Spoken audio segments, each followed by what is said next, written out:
ওই সমস্ত বেকামা থিওরিটিক্যাল শিক্ষা এই দেশের জন্য আর একেবারেই চাচ্ছি না।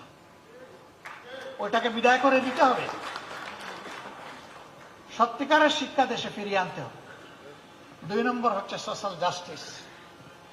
সব ক্ষেত্রে যদি ন্যায় বিচারটা প্রতিষ্ঠিত করা যায়, দুর্নীতি, লুটপাট, চাঁদাবাজি, খুন, রাহাজানি, হত্যা, ধর্ষণ, লুণ্ঠন, গুম সব কিছু নির্মূল হবে।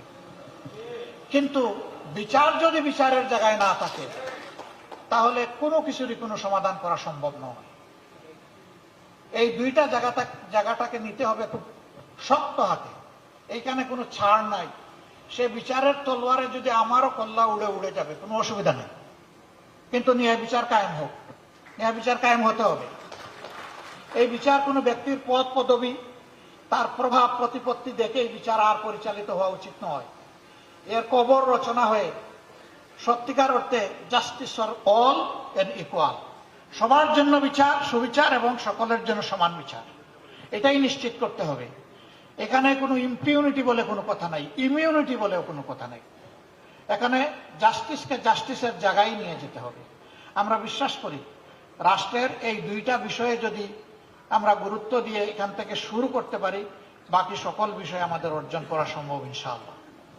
এই যাত্রাপথে বাংলাদেশ জামাতে ইসলামী আপনাদের দোয়া ভালোবাসা পেয়েছে, সমর্থন পেয়েছে, এবং বিশেষ করে 36 জুলাইয়ের পর একটা মজলুম সংগঠনকে যেভাবে আপনারা কুলে তুলে নিয়েছেন, বুকে তুলে নিয়েছেন, হাত বাড়িয়ে দিয়েছেন, আমরা সিম্পলি আপনাদের কাছে চিরজীবনের জন্য ঋণী। প্রিয় দেশবাসী, আমাদের এমন একটা সময় ছিল আমরা আমাদের কোনো ঠিকানা খুঁজে পেতাম না।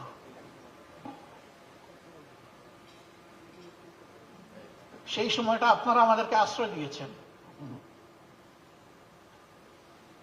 আমাকে একবার রিমান্ডে জিজ্ঞেস করা হলো যে আপনার সর্বশেষ অ্যাড্রেসটা কি একটু বলবেন।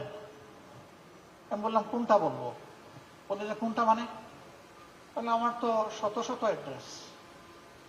বলে স্যার, এই অবস্থায় আপনি আমাদের সাথে একটু হালকা আনন্দ ভাগাভাগি, বলছিল মস্করা করতে পারেন। আমি বলছিলাম নো, আমি মস্করা করছি না, দিস ইজ রিয়েলিটি। বলছিল আপনি কি একটু বুঝিয়ে বলবেন আপনি কিভাবে শত শত বাড়ির এবং ঠিকানার মালিক?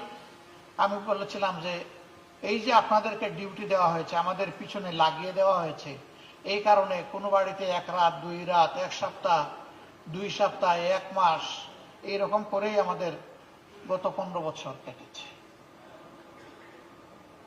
এখন কোনটা বলবো? বলে যে আপনারা প্রেজেন্ট অ্যাড্রেস আমাদের লাগবে না। That was reality. আমাদেরকে আশ্রয় দেওয়ার মানে ছিল নিশ্চিতভাবে জীবন, ইজ্জত এবং সম্পদের ঝুঁকি নেওয়া। আমাদেরকে ধরতে গিয়ে আশ্রয়দাতাকে ধরেছে, আমাদেরকে ছেড়ে দিয়েছে, কিন্তু জাল মিটিয়েছে আশ্রয়দাতার উপর। তুমি কেন এদেরকে আশ্রয় দিবে? That was the reality of Bangladesh. এই সময় আমাদেরকে যারা আশ্রয় দিয়েছেন, আমাদের দিকে হাত বাড়িয়ে দিয়েছেন, সান্ত্বনা দিয়েছেন, সাহস জুগিয়েছেন, দোয়া করেছেন, আল্লাহ সাক্ষী, আপনাদের ঋণ পরিশোধ করার কোনো শক্তি আমাদের নাই। আমরা চিরজীবনের জন্য আপনাদের কাছে কৃতজ্ঞ। মহান রবের কাছে, প্রভুর কাছে দোয়া করি এই জগতে আপনারা এই মজলুমদেরকে যেভাবে আশ্রয় দিয়েছেন, আল্লাহ যেন তার জান্নাতের কুলে আপনাদেরকে আশ্রয় দেন। প্রিয় দেশবাসী, আপনাদের এই ঋণ আমরা পরিশোধ করার জন্য সামান্য চেষ্টা এই দুনিয়া চালাতে চাই। যে দুর্নীতি আর দুঃশাসনের কবলে চাপা পড়েছিল প্রিয় বাংলাদেশ, ওই চ্যাপটা বাংলাদেশ থেকে আমরা একটু টেনে উঠাতে চাই। সেদিন যেভাবে হাত বাড়িয়ে দিয়েছিলেন, আজকেও আশা করি আপনারা আমাদের দিকে হাত বাড়িয়ে দেবেন। ইনশাআল্লাহ আমরা সবাই মিলে ভালো থাকতে চাই। আমাদের সন্তানদেরকে, আগামীর প্রজন্মকে কথা দিতে চাই, ছেলে হোক মেয়ে হোক, সবার প্রতি আমাদের একই কমিটমেন্ট। আমাদের জীবনের শেষটুকু দিয়ে তোমাদেরকে একটি পরিচ্ছন্ন, একটি প্রসপারাস এবং একটি শান্তির বাংলাদেশে রেখে যেতে চাই।